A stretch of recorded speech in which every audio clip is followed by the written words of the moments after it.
నేను వస్తాను బాబు. ఆగు, నాకు నిద్ర వస్తుందండి. ఏమి సాధిస్తా ఉన్నారు? ఇంతవరకు పులివెందుల్లో ఎప్పుడు ఇలాంటి సాంప్రదాయం లేదు. ఎన్టీఆర్ని చూశాను, ఏఎన్ఆర్ని చూశాను, అమితాబ్ని చూశాను, కమల్ని చూశాను, కానీ నీలా ఎంత దారుణంగా జరుగుతా ఉన్న ఈ రాష్ట్రంలో రాజకీయాలంటే మొట్టమొదటిగా మా తాతని చెప్పారు. ఇంతవరకు పులివెందుల్లో ఎప్పుడు ఇలాంటి సాంప్రదాయం లేదు. ఆ రోజుల్లో మా గ్రాండ్ ఫాదర్ అబ్బని చంపారు. ప్రతిపక్ష నాయకుడిగా నానున్నప్పుడు ఆ రోజు అబ్బని చంపారు. దీనికి మీరు ఏమంటారు సార్? ఇంతవరకు పులివెందుల్లో ఎప్పుడు ఇలాంటి సాంప్రదాయం లేదు.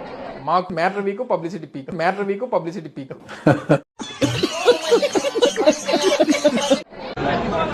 చిన్నానను బెడ్రూమ్ లో ఏంటి మమ్మీ ఎవడీడు? బెడ్ పక్కన గొడ్డలతో నరకడం జరిగింది. ఇవే తగ్గించుకుంటే మంచిది. ఇంతవరకు పులివెందుల్లో ఎప్పుడు ఇలాంటి సాంప్రదాయం లేదు. మస్తు షేడ్స్ ఉన్నారా నీలా? అబ్బో కమలాసా. ఈ రోజు నా కుటుంబంలో మొన్ననే ఈ మధ్య మా మరిది గారిని చంపేశారు. అని ఎవరికైనా చూపించండి రా, వదిలేయకండి రా బాబా. 20 సంవత్సరాల కిందట రాజారెడ్డి మా మామగారిని రాజారెడ్డి గారిని హత్య చేశారు. అంటే అది 9 ఏళ్ల కిందట రాజశేఖర రెడ్డి గారిని పోగొట్టుకున్నాం. అది కూడా అనుమానాస్పద మృతే.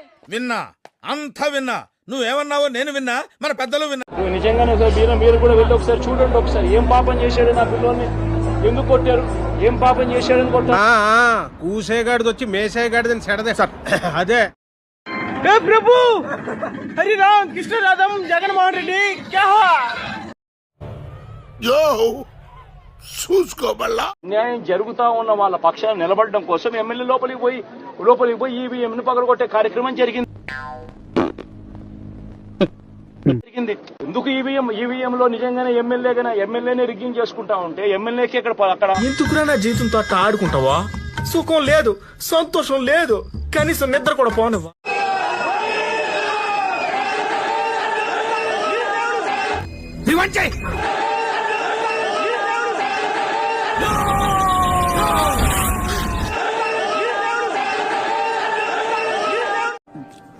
ఎవరు చూడలేదు కదా. భారతదేశంలో అంతా వీళ్ళ పేరు చెప్తే చెక్ పోస్టులు ఎత్తేశారు, కానీ నేపాల్ వాళ్ళకి వీళ్ళు తెలియదు కదా.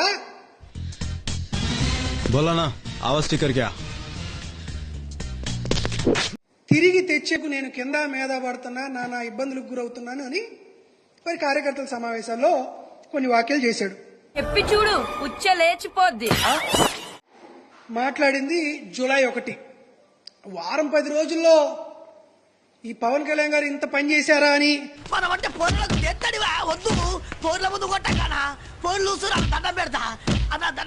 సరే, ఒకసారి నేపాల్లో పట్టుకున్నటువంటి ఎర్రచందనం దొంగల పరిస్థితి ఏంది, వారు ఎప్పుడు పట్టుకున్నారు, దానికి గల కారణాలు ఏంటి అనేది కూలంకషంగా ప్రజలకు తెలియజేయాలనేటువంటి ఒక ఉద్దేశంతో పాస్పోర్ట్ రెన్యూల్ చేసినట్టు ఈ కొత్త పరిచయాలు ఏంది? ఎలా జిలేబీ సార్ గతం మర్చిపోయాడు ఏంది? మర్చిపోతే మిమ్మల్ని ఈ రోజు మీ ముందుకు రావడం జరిగింది. నువ్వు ఏం మాట్లాడుతున్నావురా? అసలు నీ మాటలకి ఏమైనా అర్థం ఉందా? ఉంది సార్. పవన్ కళ్యాణ్ ఏ విధంగా అబద్దాలు చెప్పాడనేది మీ అందరికి తెలియజేస్తున్నా. నీకు స్పాట్ నేను ఎడతాగా. ఏం జరిగిందంటే, వాస్తవానికి నేపాల్లో జరిగినటువంటి ఎర్ర దొంగలకు సంబంధించి ఈ ఐటమ్ ని కాయ కచోరే లాకంటారు బాబు. దీన్ని జర జాగ్రత్తగా అప్లై చేయాలి, లేకుంటే. పిన్నెల్లి రామకృష్ణారెడ్డి గారు ఈవీఎం పగలగొట్టింది వాస్తవమని ఆయనే సాక్ష్యం చెప్పాడు. దానికి వేరే విచారణ అవసరం లేదు. చూడటం కాదండి, మీరు చెయ్యాలంతే.